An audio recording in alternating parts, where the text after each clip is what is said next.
Paano yung dapat gawin kung sakaling hindi makapagbayad talaga sa na-loan or nagamit nating pera sa GCredit sa GCash.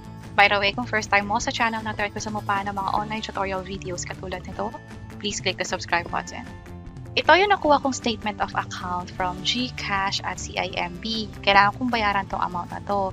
Kung makapansin nyo, maliit lang naman siya for this month. Pero kung may pagkakataon na sa isang buwan, o dumating yung time na malaki talaga yung nagamit natin sa GCash, kailangan natin bayaran yon at nag-a-allow naman sila ng minimum amount due for the month. Pwedeng hindi yung kabuuan, pwedeng maliit lang muna. May due date para dyan. At may applicable na tong interest rate, katulad ng nakikita natin dito, napatungan na to ng interest. So kung gusto natin na walang interest, mas maganda na bayaran ng buo. Pero kung maliit lang yung kaya mo na nating bayaran, yung minimum na ina-allow ng GCash or GCredit, meron ng interest na nakapaloob dyan. Pero buti na lang walang penalty. Ang penalty kasi ay walay pang amount. Kapag nag-miss ka, 200. Kapag nag-miss ka ulit, 500, 900, hanggang sa maging 1,500. Yun din yung nasa website mismo ng CIMB na siyang nagpapautang sa atin through GCredit. Meron pa nga dito, may nakalagay na interest charges pa. At kung sakaling hindi natin ito mabayaran, possible na ma-disable or masuspend yung credit line natin sa GCredit. Katulad ng pinapadala nila sa reminder. Dito, to avoid suspension ng credit line or GCredit and magkaroon din ng penalty charges, dapat magbayad kahit yung minimum due lang. Which is maliit lang din siya for this month.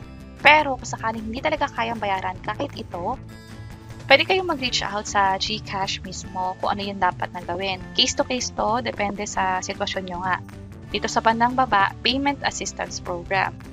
Ang nakalagay dito is para matulungan yung mga customer na nahihirapan magbayad sa GCredit nila. Kung may mga concern tungkol dito or sa collection partner or nahihirapan talaga sa pagbayad ng buwan ng kailangang ihulog sa GCredit, at may nag-reach out na rin sa atin through collection agencies nila, pwede na tayong mag-reach out din sa GCash kung ano yung dapat na gawin. I-click lang to at ilagay dito yung email address na nakalink sa GCash, maging yung full name mo doon sa GCash. Para makasigurado kung ano yung mga details na pin-provide mo sa GCash katulad ng email address, pwede kang pumunta dito sa profile and then dito sa fully verified, makikita mo yung detalye na pin-provide mo. At dito yung email address ko, yung birth date, at yung full name ko dito. May pagkakataon kasi na yung iba, hindi nila matandaan kung nagpalit sila ng name, lalo dun sa mga kinasal o nagpalit ng apelido. Next naman, ay ilagay dito yung country kung saan ka nag-register ng GCash and yung cellphone number mo na din. Next, piliin dito yung sa financial difficulties. Yung ilang mga dahilan dito ay yung nawalan ng trabaho o walang pinagkakakitaan, naapektuhan ng calamity, yung mga bagyo, isa lang yung sa mga halimbawa, may emergency case sa'yo or sa pamilya mo. Pwede rin naman yung nabawasan yung income, ipa-prioritize mo muna, babayaran mo muna yung ibang bills o na-delay yung inaasahan mong pera.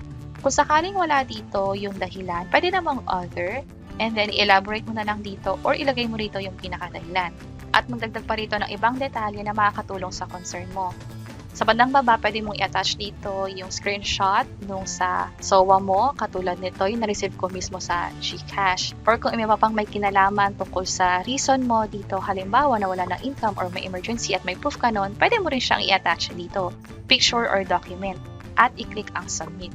Ang next mo dapat gawin ay hintayin ang email na ipapadala sa iyo ng GCash. Hindi natin alam kung gaano ito katagal. Pwedeng within the week, pwedeng within the day, but definitely nandoon yung dapat mong gawin depende nga sa sitwasyon mo. And that's it. Sana nakatulong tong video na to. Kung pakiclick ang like button at para sa iba't ibang mga tutorial videos, pwede mong i-check tong mga nasa baba. Sana makatulong at see you sa mga next videos. Bye-bye!